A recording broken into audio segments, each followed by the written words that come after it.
ರೀ ಯಾಕ್ರಿ ಮುಟ್ತೀರಾ? ಒಂದ್ ನಿಮಿಷ ತಡೀರಿ, ಹೇಳ್ತೀನಿ. ವರಮಹಾಲಕ್ಷ್ಮಿ ಹಬ್ಬ ಬರ್ತಾ ಇದೆ. ಸದಾಕಾಲ ಲಕ್ಷ್ಮಿ ನಿಮ್ಮ ಮನೇಲೇ ಇರ್ಬೇಕಾ? ಅದೇಗೆ ಏನು ಅಂತ ಹೇಳ್ತೀನಿ. ನಿಮ್ಮ ಊರ ಹೆಸರನ್ನ ಕಮೆಂಟ್ ಮಾಡಿ, ಹಾಗೆ 5 ಜನಕ್ಕೆ ಈ ವಿಡಿಯೋನ ಶೇರ್ ಮಾಡಿ. ಎಲ್ರಿಗೂ ನಮಸ್ಕಾರ. ನೀವು ನೋಡ್ತಿರ್ಬೋದು, ಈ ಒಂದು ಹೈವೇ ದೇವನಹಳ್ಳಿಗೆ ಹೋಗೋ ಹೈವೇ. ಹೆಬ್ಬಾಳದಿಂದ ಒಂದೇ ರೋಡ್ ಆಗುತ್ತೆ. ಈ ಹೈವೇ ಪಕ್ಕದಲ್ಲೇ ಇರುವಂತಹದ್ದು ನಮ್ಮ ಆರೆಂಜ್ ಬ್ಲಾಸಮ್ ಲೇಔಟ್. ಸೊ ಇಲ್ಲಿ ಬರೀ 15 ಸೈಟ್ಗಳು ಮಾತ್ರ ಉಳಿದಿದೆ. ನೋಡಿ, ನಾನಿವತ್ತು ಆರೆಂಜ್ ಬ್ಲಾಸಮ್ ಲೇಔಟ್ ಅಲ್ಲಿ ಇದ್ದೀನಿ. ಈ ಒಂದು ಲೇಔಟು ಹೈವೇ ಪಕ್ಕದಲ್ಲೇ ಇರುವಂತಹ ಲೇಔಟು. ಈ ಲೇಔಟು ಬರೋಬ್ಬರಿ 23 ಎಕರೆಯಲ್ಲಿ ಮಾಡಿರುವಂತಹ ಲೇಔಟು. ಫೇಸ್ 1 ಫೇಸ್ 2 2 ಫೇಸಸ್ ಇದೆ. ಇಲ್ಲಿ ಫೇಸ್ 1 ಅಲ್ಲಿ ನಾನಿರೋದು. ಫೇಸ್ 1 ಅಲ್ಲಿ ಬರೀ ಕೇವಲ 12 ಸೈಟ್ ಮಾತ್ರ ಉಳಿದಿದೆ. ವರಮಹಾಲಕ್ಷ್ಮಿ ಆಫರ್ ಅಂತ ಪ್ರತಿ ಒಂದು ಸೈಟ್ಗೆ 1 ಲಕ್ಷ ಆಫರ್ ಕೊಡ್ತಾ ಇದ್ದೀವಿ. ಸೊ ಇನ್ನು ಈ ಲೇಔಟ್ನ ಅಮ್ಯುನಿಟೀಸ್ ಬಗ್ಗೆ ತಿಳ್ಸ್ಕೊಂಡು ಕೊಡ್ತೀನಿ ಸರ್. ಇನ್ನು ನಮ್ಮ ಲೇಔಟ್ನ ಅಮ್ಯುನಿಟೀಸ್ ಬಗ್ಗೆ ಹೇಳೋದಾದ್ರೆ, ನಮ್ಮ ಲೇಔಟ್ ಬಂದ್ಬಿಟ್ಟು ಬೈಯಪ್ಪ ಆ್ಯಂಡ್ ರೇರಾ ಅಪ್ರೂವ್ಡ್ ಆಗಿರೋದ್ರಿಂದ ಯಾವ್ಯಾವ ಅಮ್ಯುನಿಟೀಸ್ ಕೊಡಬೇಕು ಎಲ್ಲಾನು ಕೊಟ್ಟಿದ್ದೀವಿ. ಫಾರ್ ಎಕ್ಸಾಂಪಲ್, ನೀವು ನೋಡ್ತಿರ್ಬೋದು, ಪ್ರತಿಯೊಂದು ಇಂಡಿವಿಜುವಲ್ ಸೈಟ್ಸ್ಗೂ ಕೂಡ ರ್ಯಾಂಪ್ ಕೊಟ್ಟಿದ್ದೀವಿ. ಹಾಗೆ ನಮ್ಮಲ್ಲಿ ಮೇನ್ ಏನಂದರೆ ಕ್ಲಬ್ ಹೌಸ್ ಇದೆ, ಹಾಗೆ ಲ್ಯಾಂಡ್ಸ್ಕೇಪಿಂಗ್ ಏರಿಯಾ ಇದೆ. ಆ್ಯಂಡ್ ಪ್ರತಿಯೊಂದು ಮನೆಗೂ ಕೂಡ ಇಂಡಿವಿಜುವಲ್ ವಾಟರ್ ಕನೆಕ್ಷನ್ ಕೊಟ್ಟಿದ್ದೀವಿ, ಅಂಡರ್ಗ್ರೌಂಡ್ ಎಲೆಕ್ಟ್ರಿಸಿಟಿ ಕನೆಕ್ಷನ್ ಕೊಟ್ಟಿದ್ದೀವಿ. ಹಾಗೆ ಚಿಲ್ಡ್ರನ್ ಪ್ಲೇ ಏರಿಯಾ ಆಗಿರ್ಬೋದು, ಪಾರ್ಕ್ಗಳಾಗಿರ್ಬೋದು, ಇಂಡಿವಿಜುವಲ್ ಸ್ಟ್ರೀಟ್ ಲೈಟ್ಸ್ ಆಗಿರ್ಬೋದು. ಹಾಗೆ ನಾನು ನಿಂತಿರೋದು ಬಂದ್ಬಿಟ್ಟು 40 ಫೀಟ್ ತಾರ್ ರೋಡ್ ಆಗಿರುತ್ತೆ. ಇದು ಬಂದ್ಬಿಟ್ಟು ಮೇನ್ ರೋಡ್ ಆಗಿರುತ್ತೆ. ಹಾಗೆ ಸಬ್ ರೋಡ್ ಬಂದ್ಬಿಟ್ಟು 30 ಫೀಟ್ ತಾರ್ ರೋಡ್ ಆಗಿರುತ್ತೆ ಸರ್. ಇಷ್ಟೆಲ್ಲ ಅಮ್ಯುನಿಟೀಸ್ ಕೂಡ ನಮ್ಮ ಲೇಔಟಲ್ಲಿ ನಾವು ಕೊಟ್ಟಿದ್ದೀವಿ. ಹಾಗೆ ನಿಮಗೆ ಸುತ್ತಮುತ್ತ ಕಾಲೇಜಸ್ ಆಗಿರ್ಬೋದು, ಸ್ಕೂಲ್ಸ್ ಆಗಿರ್ಬೋದು ಹೇಳಬೇಕಂದ್ರೆ, ನಾಗಾರ್ಜುನ ಕಾಲೇಜ್ ಆಫ್ ಇಂಜಿನಿಯರಿಂಗು ಕೇವಲ 5 ನಿಂದ 10 ನಿಮಿಷ ಸರ್ ನಮ್ಮ ಲೇಔಟಿಂದ. ಹಾಗೆ ಅನಂತ ವಿದ್ಯಾನಿಕೇತನ್ ಕಾಲೇಜ್ ಆಗಿರ್ಬೋದು, ಹಾಗೆ Akash medical college and hospitals ಕೂಡ ನಮ್ಮ ಲೇಔಟಿಂದ ಹತ್ತಿರ ಸರ್. ನೀವು ನೋಡ್ತಿರಲ್ಲ ಸರ್, ಈ ಒಂದು ಲೇಔಟ್ ಬಂದ್ಬಿಟ್ಟು 25 ಎಕರ್ಸ್ ಅಲ್ಲಿ ರೆಡಿ ಮಾಡಿರೋ ಜಾಗ.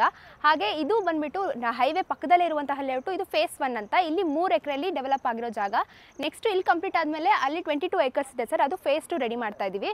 ಸೊ ಇಲ್ಲಿ ಡೈಮೆನ್ಷನ್ಸ್ ಮತ್ತು ಫೇಸಸ್ ಬಗ್ಗೆ ಹೇಳಬೇಕಂದ್ರೆ 30-40 ಡೈಮೆನ್ಷನ್ ಸೈಟ್ಸ್ಗಳು ಅವೈಲೇಬಲ್ ಇದೆ ಸರ್. ಹಾಗೆ ಫೇಸಸ್ ಬಂದ್ಬಿಟ್ಟು ಈಸ್ಟ್ ವೆಸ್ಟ್ ಫೇಸಸಲ್ಲಿ ಕೂಡ ನಿಮಗೆ ಸೈಟ್ಸ್ಗಳು ಅವೈಲೇಬಲ್ ಇದೆ. ನೀವೇನಾದರೂ ಇಲ್ಲಿ ಬಂದು ನಿಮ್ಗೆ ಇನ್ನೂ ಎಕ್ಸ್ಟೆನ್ಷನ್ ಬೇಕು ಅಂತ ಅಂದರೆ 40-50 ಕೂಡ ನಿಮಗೆ ಡೈಮೆನ್ಷನ್ಸಲ್ಲಿ ಕೊಡ್ತಾರೆ ಸರ್. ಸರ್ ಇನ್ನು ಡಾಕ್ಯುಮೆಂಟೇಷನ್ ವಿಚಾರಕ್ಕೆ ಬಂದರೆ ಸರ್, ಎಷ್ಟೊಂದು ಜನಕ್ಕೆ ಇದು ಜೆನ್ಯೂನ್ ಇದೆಯೋ ಅಥವಾ ಮೋಸ ಹೋಗ್ತಿದ್ದಾರೆ, ಡಾಕ್ಯುಮೆಂಟೇಷನ್ ಹೆಂಗಿರುತ್ತೋ ಏನೋ, ಪರ್ಫೆಕ್ಟ್ ಡಾಕ್ಯುಮೆಂಟೇಷನ್ ಕೊಡ್ತಾರೋ ಇಲ್ವೋ ಅಂತ ಇರುತ್ತೆ. ಆದರೆ ನಮ್ಮದು ಮಾತ್ರ 100% ಜೆನ್ಯೂನ್ ಡಾಕ್ಯುಮೆಂಟ್ ಸರ್. ನಾನು ಯಾಕೆ ಇಷ್ಟು ಕಾನ್ಫಿಡೆಂಟಾಗಿ ಹೇಳ್ತೀನಿ ಅಂದರೆ, ಇದು ಬಂದ್ಬಿಟ್ಟು ಬೈಯಪ್ಪ ಆ್ಯಂಡ್ ರೇರಾ ಅಪ್ರೂವ್ಡ್ ಆಗಿದೆ. ಪ್ರತಿಯೊಂದು ಸೈಟ್ಸ್ಗೂ ಇಂಡಿವಿಜುವಲ್ ಈ ಖಾತಾ ಆಗಿದೆ, ಹಾಗೆ DC ಕನ್ವರ್ಷನ್ ಆಗಿದೆ ಸರ್. ನಮ್ಮಲ್ಲಿ ಡಾಕ್ಯುಮೆಂಟೇಷನ್ ವಿಚಾರಕ್ಕೆ ಯಾವುದೇ ರೀತಿ ತೊಂದರೆ ಇರೋದಿಲ್ಲ. ನಮ್ಮಲ್ಲಿ ಬೇಕಾದ್ರೆ ಸೆಟ್ ಆಫ್ ಲೀಗಲ್ ಡಾಕ್ಯುಮೆಂಟ್ಸು ಕೂಡ ಕೊಡ್ತೀವಿ. ನಿಮ್ಗೆ ಗೊತ್ತಿರೋ ಲಾಯರಲ್ಲಿ ತೋರಿಸಿ ನಿಮ್ಗೆ ಏನಾದರೂ ಅಪ್ರೂವ್ ಆದರೆ ಮುಂದೆ ಪ್ರೊಸೀಜರ್ನ ಮೂವ್ ಆನ್ ಮಾಡ್ಕೋಬೋದು ಸರ್. ಸರ್ ನೀವೇನಾದರೂ ಇವಾಗ ಬಂದು ತೊಗೊಳ್ತೀನಿ ಅಂತ ಅಂದರೆ ನಾಳೆನೇ ಕೂಡ ನಿಮಗೆ ರಿಜಿಸ್ಟ್ರೇಷನ್ ಮಾಡ್ಕೊಂಡು ಕೊಡ್ತೀವಿ ಸರ್. ಸರ್ ವರಮಹಾಲಕ್ಷ್ಮಿ ಆಫರ್ ಅಂತ ಅಂದ್ಬಿಟ್ಟು ಪ್ರತಿಯೊಂದು ಸೈಟ್ಗೂ 1 ಲಕ್ಷ ಆಫರ್ ಕೊಡ್ತಾ ಇದ್ದೀವಿ. ಹಾಗೆ ಇಷ್ಟು ಅಮ್ಯುನಿಟೀಸ್ ಕೊಟ್ಬಿಟ್ಟು ಇಷ್ಟು ಕಡಿಮೆ ಬೆಲೆಗೆ ಯಾರು ಕೂಡ ಕೋಟ್ ಮಾಡ್ತಿಲ್ಲ ಸರ್. ನಮ್ಮ ಲೇಔಟಲ್ಲಿ ಪರ್ ಸ್ಕ್ವೇರ್ ಫೀಟ್ಗೆ ಕೇವಲ 5,500 ರೂಪಾಯಿ ಕೋಟ್ ಮಾಡ್ತಾ ಇದ್ದೀವಿ ನಾವು ಸರ್. ಇವಾಗ ನೀವೇನಾದರೂ ಇನ್ವೆಸ್ಟ್ಮೆಂಟ್ ಮಾಡ್ತೀರಾ ಅಂತ ಅಂದರೆ, ಅಕಸ್ಮಾತ್ ನಿಮ್ಗೆ ಏನಾದರೂ ರೀಸೇಲ್ ಮಾಡಬೇಕು ನೆಕ್ಸ್ಟ್ ವರ್ಷಕ್ಕೆ ಅಂದರೆ, ಅದನ್ನು ಕೂಡ ನಮ್ಮ ಕಡೆಯಿಂದನೇ ಹೆಲ್ಪ್ ಮಾಡ್ತೀವಿ ಸರ್. ಹಾಗೆ ಅಕಸ್ಮಾತ್ ನಿಮ್ಗೆ ಏನಾದರೂ ಕಂಪ್ಲೀಟ್ ಅಮೌಂಟ್ ಕೊಟ್ಟು ಸೈಟ್ಗಳನ್ನ ತೊಗೊಳಕ್ಕಾಗಿಲ್ಲ ಅಂದರೆ, ಜಸ್ಟ್ 25% ಕೊಟ್ಬಿಟ್ಟು ನಮ್ಮಲ್ಲಿ ಸೈಟ್ನ ಖರೀದಿ ಮಾಡ್ಕೊಳ್ಳಿ ಸರ್. ಇನ್ನು 75% ಲೋನ್ ಮಾಡಿಸ್ಕೊಡ್ತೀವಿ. ಸೊ ಒಂದಲ್ಲ ಸರ್, 2-3 ಸುಮಾರು ಬ್ಯಾಂಕ್ಗಳಲ್ಲಿ ನಾವು ಟೈಅಪ್ ಆಗಿದ್ದೀವಿ. ಹೇಳಬೇಕಂದ್ರೆ SBI ಅಪ್ರೂವ್ಡ್ ಆಗಿದೆ ನಮ್ಮದು.